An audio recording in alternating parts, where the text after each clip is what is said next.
அடுத்தது கும்பராசி. இந்த கும்பராசிக்கு இந்த ஜூலை 27 சனி வக்ரமாகிறாரு. கும்பராசிக்கு அந்த 3 பாசிட்டிவான விஷயங்கள் என்னவா இருக்கும்? கும்பராசிக்காரர்களுக்கு அவர் ராசி அதிபதியும் சனிதான், அதே மாதிரி விரையாதிபதியும் சனிதான். ரெண்டாவது பாசிட்டிவான விஷயம், ரெண்டாவது விஷயத்தை அப்படின்னு சொல்லி பார்த்தீங்கன்னா, கும்பராசிக்கு வந்து 8ஆம் வீட்டை வந்து சனி பார்க்குறாரு. அப்படி பார்க்குறப்ப வந்து இவங்க வந்து மூணாவது பாசிட்டிவான விஷயம், மூணாவது விஷயம் என்ன அப்படின்னு சொல்லி பார்த்தீங்கன்னா, இப்போ சனியோட பார்வையானது இவங்களுடைய லாபஸ்தானமான 11ஆம் வீட்டில் படுது. அவங்களுக்கான பரிகாரம், கும்பராசிகர்களுக்கு உரிய ஒரு பரிகாரம் அப்படின்னு சொல்லி பார்த்தீங்கன்னா,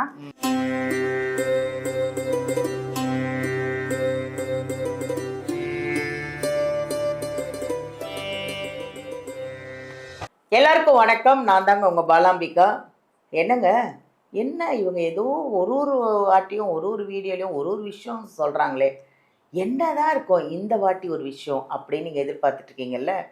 உங்களுக்காக தான் இந்த ஜோதிடர் யுகம் சேனலை நீங்கள் இவ்வளோ அழகாக பிரபலமாக்கி உலகமெல்லாம் பார்த்து நீங்கள் கமெண்ட் கொடுத்துட்ருக்கும்போது உங்களுக்கு நாங்கள் ஒரு புது புது விஷயத்தை கொண்டு வந்துட்டு தானே இருப்போம்.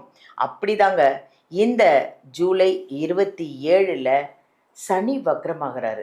சனி வக்ரமாகிறாரே, அப்படி என்ன அந்த வக்ரம், என்ன ஸ்பெஷல் அப்படின்னு நம்ம மருத்துவ ஜோதிடர் சங்கரேஸ்வரி அம்மாவை தான் கலந்து ஆலோசித்து உங்களுக்கான அந்த 12 ராசிக்கும் இந்த சனி வக்ரமாகிற இந்த நேரத்தில் என்னென்ன விஷயங்கள் ஒரு பாசிட்டிவாக நடக்குமா இல்லை நெகட்டிவாக நடக்குமா அப்படின்னு கேட்டதுக்கு இல்லையா, 3 விஷயம் நல்லா பாசிட்டிவாக ஒரு ராசிக்கும் 12 ராசிக்கும் நடக்க போதான். அதனால் இந்த வீடியோவை ஸ்கிப் பண்ணாதீங்க. சூப்பரான விஷயத்தெல்லாம் கொண்டு வந்துட்டுருக்காங்க. பரிகாரம், ஆன்மீகம் எல்லாமே. அது இல்லாமல் நான் அந்த சங்கரேஸ்வரி அம்மாவை பற்றி ஒரு விஷயம் சொல்லணுன்னா, மருத்துவ ஜோதிடர் அப்படின்னு சொல்கிறோம் இல்லையா, அவங்க வந்து ஜாதகம் பார்க்குறாங்க. இதில் அங்கே கம்ப்யூட்டர் கிடையாது, கையிலே எழுதி உங்களுக்கு ஜாதகம் சொல்லுவாங்க, அதுவும் பரிகாரம் சொல்லுவாங்க. என்னென்ன கோவிலுக்கு போனால் என்னென்ன பிரச்சனைகள் தீரும் அப்படிங்கிறதையும் அவ்வளோ அழகாக சொல்லுவாங்க. நியூமராலஜி பார்க்குறாங்க. அது இல்லாமல் மருத்துவம், அதாவது ஃப்ளவர் ரெமிடின்னு சொல்லுவாங்க, அதாவது மலர் மருத்துவம், அதுவும் உங்களுக்கு கொடுப்பாங்க. ஸோ இந்த உங்கள் நீங்கள் எடுத்துகிட்டு போனீங்கன்னா அந்த ஜாதகத்தை பார்த்து உங்கள் கட்டத்தை பார்த்து உங்களுக்கு இப்போ என்ன நடக்குது, இனிமேல் நீங்கள் உங்களுக்கு பாசிட்டிவாக என்னென்ன நடக்கிறதுக்கான வழிகளும் பரிகாரத்தோட நிறைய விஷயங்களை உங்களுக்கு சொல்லி கொடுப்பாங்க, சொல்லுவாங்க. அதனால் நீங்கள் கண்டிப்பாக அவங்கக்கிட்ட ஜாதகம் பார்த்தா நிறைய விஷயங்களை நீங்கள் பாசிட்டிவாக நெகட்டிவை கடந்து பாசிட்டிவுக்கு போகலாம் அப்படிங்கிறது என்னோட தாழ்மையான ஒரு வேண்டுகோள். இன்னைக்கு இப்படி ஒரு அருமையான பதிவு பார்க்க போகிறோம்னு சொன்னோம் இல்லையா. என்ன பதிவு அப்படின்னா, அதுதாங்க ஜூலை 27 சனி வக்ரம் ஆகிறாராம். அந்த சனி வக்ரம் அப்போது 3 நல்ல விஷயங்கள் நடக்க போதாம். பார்ப்போமா 12 ராசிக்கு என்னதான் அப்படி 3 நல்ல விஷயங்கள் நடக்க போகுதுன்னு அவங்களே கேட்போமா. வாங்க அவங்கள சந்திக்கலாம். வணக்கம்மா. வணக்கம்மா, நல்லா இருக்கீங்களா? நல்லா இருக்கேன். நான் கேட்குறேன், நீங்களும் கேட்டீங்க, ஒன்றா கேட்டோம். நம்ம அதனால ஒன்றும் இல்லை, நல்ல விஷயம்தான். ஒன்னா பேசுறோம், ஒன்னா கேட்கும்போது அது இன்னும் நல்லா இருக்கும். நல்லா இருக்குமா. ஃபர்ஸ்ட் ஒரு அறிமுகம் கொடுத்துக்கிறேன். கண்டிப்பா நீங்க முதல்ல அறிமுகம் பண்ணுங்க. நீங்க என்னென்ன பண்றீங்கன்னு சொல்லுங்க. சங்கரேஸ்வரி அம்மாவை போய் ஜாதகம் பார்க்கணும்னு நிறைய பேர் வந்து கமெண்ட்ல கேக்குறாங்க. உங்களுக்கு என்னென்ன தெரியும், என்னென்ன விஷயங்கள்லாம் நீங்க கையில வச்சிருக்கீங்கன்றத சொல்லுங்க. ஜோதிடம் நேயர்களுக்கு உங்களின் மருத்துவச்சிரி SR சங்கரேஸ்வரியின் அன்பான வணக்கங்கள். நம்ம வந்து என்னென்ன சர்வீஸ் பண்ணிக்கிருக்கோம் அப்படின்னு சொல்லி பார்த்தீங்கன்னா, பாரம்பரிய ஜோதிட முறை, அது வந்து வேதிக் அஸ்ட்ராலஜி அப்படின்னு சொல்லுவாங்க, அதுவும் பார்த்து சொல்கிறோம். அதுக்கப்புறம் பாருங்கள், வாஸ்து முக்கியமாக வந்து இன்றைக்கி ஒவ்வொருத்தருமே வந்து இன்றைக்குள்ள சூழ்நிலையில் வந்து முறையான ஒரு இடம் வாங்குறப்பையோ வீடு கட்டுறப்பையோ வாஸ்துப்படி கட்டினால் மட்டும்தான் நிம்மதியான வாழ்க்கை அப்படிங்கிறது கிடைக்கும். சரி, வீடு வந்து தவறாக கட்டிக்கிட்டீங்க, அதை எப்படி சரி பண்ணி சரியான முறைக்காக பார்க்குறது அப்படின்னா, அதுக்கு வாஸ்துப்படி வந்து இருக்கா இல்லையான்னு பார்த்து சொல்கிறதுமே வந்து செஞ்சுக்கிட்டு இருக்கோம். அதே நேரங்களில் பாருங்க, நம்மளுடைய அப்பா அம்மா வச்ச பேரை வந்து நம்மளால் மாற்ற முடியாது. ஆனால் நம்மளுடைய ராசிப்படி இருக்கா அப்படிங்கிற விஷயங்கள் தெரியாது, நியூமராலஜி படி எண்கணிதம் எப்படி இருக்கான்னு தெரியாது. அப்போ அந்த பேரில் சிறிதளவு கரெக்ஷன் சொல்லி ஒரு மாற்றத்தை கொண்டு வரதும் பாருங்கள், நியூமராலஜி படி ராஜநிலைப்படி வந்து அந்த பெயர் மாற்றமும் செஞ்சு கொடுத்துக்கிட்டு இருக்கோம். Very good. அடுத்து பாருங்களேன், ஃபோன் நம்பர் இல்லாமல் வாழ்க்கையே இல்லை. எங்கே வேணாலும் நம்பர் இருக்குது. நம்மளே பாருங்கள் ஒரு நம்பரில் தான் பிறந்திருப்போம் தேதியில் வந்து. இப்போ ஃபோன் நம்பர் மூலமாக ஒரு சிலருக்கு பார்த்தீங்கன்னா அந்த ஃபோன் நம்பர் வாங்கினோட தான் பிரச்சனையே ஆரம்பிச்சிருக்கும். ஒவ்வொருத்தருக்கும் அந்த ஃபோன் நம்பர் வந்த விட்டு தான் உங்களுடைய வாழ்க்கையில மிக உயரத்துக்கு போவாங்க. ஏன்னா ஃபோன் நம்பர் இல்லாமல் இன்னைக்கு எதுவுமே கிடையாது. Aadhaar card, bank passbook, cylinder எல்லாத்துக்கும் பாருங்க ஃபோன் நம்பர் தான். அப்போ அந்த ஃபோன் நம்பர் மூலமாக எப்படி உங்களுடைய வங்கியோட வரவு செலவு கணக்கை உயர்த்துறது, உங்க வாழ்க்கையில எப்படி சுபவிரயங்களா செய்ய வைக்கிறது அப்படிங்கிறதும் பாருங்க உங்க ராசிக்கு ஏற்ற மாதிரி ஃபோன் நம்பரும் தேர்வு செஞ்சு கொடுக்குறோம். அதுக்கப்புறம் பாருங்க வாகன நம்பர், வண்டி நம்பர், உங்க ராசிக்கு ஏற்ற மாதிரி நம்பர் வந்து, அதுக்கப்புறம் வந்து ஏடிஎம் நம்பர் எல்லாமே ஏடிஎம் நம்பரும் மாத்தி தருவாங்க. கார் நம்பர் உங்களுக்கு லக்கியான நம்பர் தருவாங்க. ஃபோன் நம்பர் லக்கியான நம்பர் உங்களுக்கு ஃபோன் நம்பர் தருவாங்க. எல்லாமே பண்ணி கொடுப்பாங்க சங்கரேஸ்வரி அம்மா. அழகா வீடியோல இருந்து நம்பர் எடுத்து உங்களுக்கு ஜாதகம் பார்க்கணும், இல்லை எனக்கு லக்கியான நம்பர் வேணும், எதுனாலுங்க அவங்கள காண்டாக்ட் பண்ணுங்க. அவங்க நிறைய விஷயத்த கரைச்சி குடிச்சு வச்சிருக்கிறாங்க. சரிம்மா, இப்போ வந்து நம்ம அதாவது என்னன்னா ஜூலை 27 சனி வக்ரமாகிறார். அந்த சனி வக்ரத்துல ஏதோ ஒரு 3 நல்ல பாசிட்டிவான விஷயம் நடக்க போகுதுன்னு சொல்றீங்க. என்னதான் அந்த 12 ராசிக்கும் அப்படின்னு பார்ப்போமா? நம்ம பார்க்கலாம். அடுத்தது கும்பராசி. இந்த கும்பராசிக்கு இந்த ஜூலை 27 சனி வக்ரமாகிறாரு. கும்பராசிக்கு அந்த 3 பாசிட்டிவான விஷயங்கள் என்னவா இருக்கும்? கும்பராசிக்காரர்களுக்கு அவர் ராசி அதிபதியும் சனிதான், அதே மாதிரி விரையாதிபதியும் சனிதான். ஆனா அவரே பாருங்க 2ஆம் இடத்துல வந்து வாக்குஸ்தானத்துல இருக்காரு. இப்ப வாக்குஸ்தானத்துல இருக்கிறப்ப வந்து வரக்கூடிய வருமானங்கள் வந்து விரயமாகிட்டே இருக்கும், இல்ல வருமானத்தை தடையை பெஸ்ட்டை கொடுத்துருப்பாரு. ஆனா அவர் தானே அவர் ராசிக்கு நல்லது செய்யணும், அந்த மாதிரி தனிமையில தான் அவர் இருக்காரு. அப்படி இருக்கிறப்ப சனி வேற வக்ரமா வர இப்ப இருக்காரு. இப்ப வக்ரமாகிற காலகட்டங்கள்ல இந்த கும்பராசிக்காரங்களுக்கு அவங்களுடைய சனியோட பார்வையானது கும்பராசிக்கு 4ஆம் இடத்துல படுது. அப்ப 4ஆம் இடத்துல படுறதுனால அதே நேரத்துல பாருங்க 4ஆம் இடத்துலயும் படுது, கும்பராசிக்கு 8ஆம் இடத்துல சனி பகவானுடைய பார்வையானது படுது.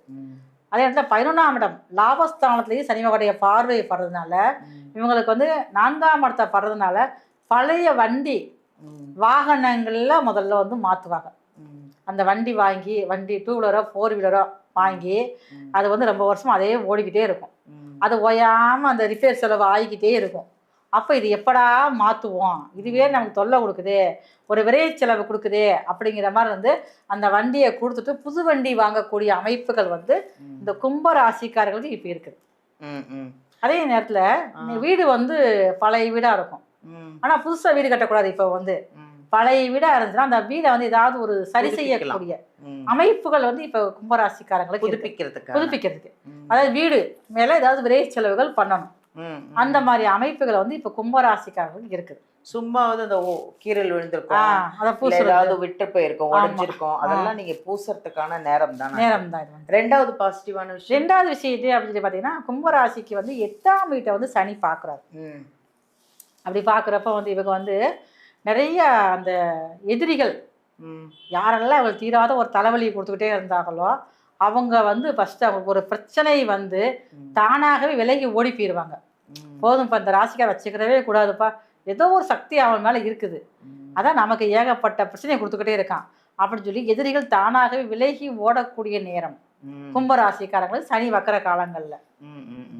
மூணாவது பாசிட்டிவான விஷயம், மூணாவது விஷயம் என்ன அப்படின்னு சொல்லி பார்த்தீங்கன்னா இப்போ சனியோட பார்வையானது இவங்களுடைய லாபஸ்தானமான 11ஆம் வீட்டில் படுது. சனி பகவான் பார்வையாகுது. அப்படி படுறப்ப இவங்களுக்கு என்ன அப்படின்னு கேட்டிங்கன்னா சின்ன சின்ன அபிலாசைகள் இருக்கும். அதாவது ஏதாவது விஷயங்கள் வந்து செய்யணும், நிறைவேறணும், இது ஏதாவது நினச்சிருப்பா அதை வாங்க முடியாமல் இருப்பாங்க. அப்போ இதுக்காக நம்ம செலவழிக்கணுமா அப்படிங்கிற ஒரு எண்ணம் இருக்கும். 11ஆம் இடம் அப்படின்னாலே பாருங்கள் சின்ன சின்ன அபிலாசைகள் நிறைவேறக்கூடிய நேரம். அப்போ இவங்களுக்கு வந்து பாருங்கள் ஃபஸ்ட்டு வந்து ஒரு லவ் உருவாகி அது வந்து ஒரு ஃபெயிலியராக போயிருக்கும். அப்படி இருக்கிறவங்களுக்கு நம்ம அந்த லவ் ஃபெயிலியராக முடிஞ்சு போச்சு, இப்போ நமக்கு ஒரு திருமண வயசு ஆயிடுச்சு, அப்போ நமக்கு இப்போ ஒரு லவ் கிடைக்குமா அப்படின்னு நினைக்கக்கூடியவங்களுக்கு கும்பராசிக்காரங்களுக்கு புதுசாக ஒரு லவ் ஒன்று உருவாகும்.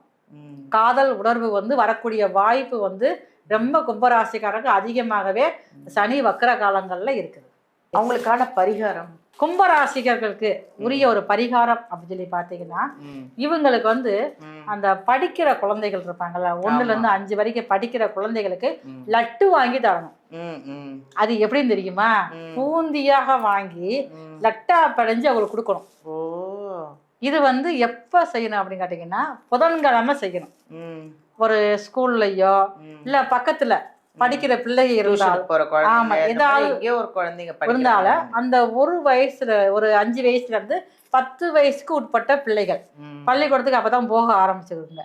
அந்த குழந்தைகளுக்கு பூந்தியா வாங்கி லட்டு லட்டா பிடிச்சு அவங்களுக்கு கொடுத்தாங்கன்னா இவங்களுக்கு அந்த சனியால் வரக்கூடிய தோஷங்கள் விலகி அதுவே வந்து ஒரு பாசிட்டிவான விஷயமாக மாறுறதுக்கு கும்பராசிக்காரங்க எல்லாத்துக்குமே வந்து சனி வக்கர காலங்கள்ல நல்ல விஷயமாக நடக்க ஆரம்பிக்கும். நல்ல ஒரு அருமையான பதிவு இது. எல்லாம் லட்டு வாங்கி கொடுங்க, கடையில லட்டை வாங்கி கொடுங்கன்னுவாங்க. ஆனா நீங்க பூந்தி வாங்கி அதை நம்ம லட்டா பிடிச்சி கொடுத்தோம்னா நமக்குள்ள அந்த கர்மா தோஷம் எல்லாமே தீரும் அப்படிங்கறத அவ்வளவு அழகா சொல்லிட்டு நம்ம உள்ளங்கை வந்து புதனுடைய தன்மை விடுது. அப்ப நம்ம அந்த பூந்தி வாங்கி நம்ம உள்ளங்கையில வச்சு நம்ம எதுக்காண்டி பூக்கள்ல வந்து சாமி கொண்டு வர உள்ளங்கையில வச்சு கொண்டு கொடுப்போம் பாத்தீங்களா? அதனாலதான் பாருங்க. அப்ப குழந்தைகள் வந்து புதனுடைய கர்மாவில பிறந்ததுக்கு அப்ப நம்மளுடைய கர்மா குறையணும் அப்படின்னா பூ நம்ம கையாலேயே பிணைஞ்சு உருண்டையா பூந்தியா கொடுக்குறப்ப நமக்கு நல்லா இருக்கும். நன்றி நன்றி, ரொம்ப நன்றி. அருமையான உங்களுக்காக எக்ஸ்பிளனேஷனோட சொல்றாங்க. அதான் விளக்கி எப்படி அது எதுக்காக அந்த பூந்தி பிடிச்சி கொடுக்கறதுன்றத கூட அவ்வளோ அழகாக சொல்லியிருக்காங்க.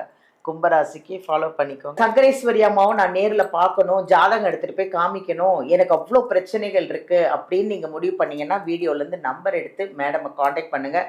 நீங்கள் நேர்லேயும் சந்திக்கலாம், ஆன்லைன்லேயும் பார்க்குறாங்க அவங்க. சப்போஸ் நான் நேரில் போக முடியல பார்க்க முடியலன்னா நீங்கள் ஆன்லைன்லேயும் வாட்ஸ்அப்லேயும் அவங்கள தொடர்பு கொள்ளலாம். உங்களோட ஜாதகம் கணிச்சு உங்களுக்கான எல்லா விஷயங்களும் அவங்க கரெக்டாக சொல்லி உங்களை ஃபாலோ பண்ணிப்பாங்க. நன்றி.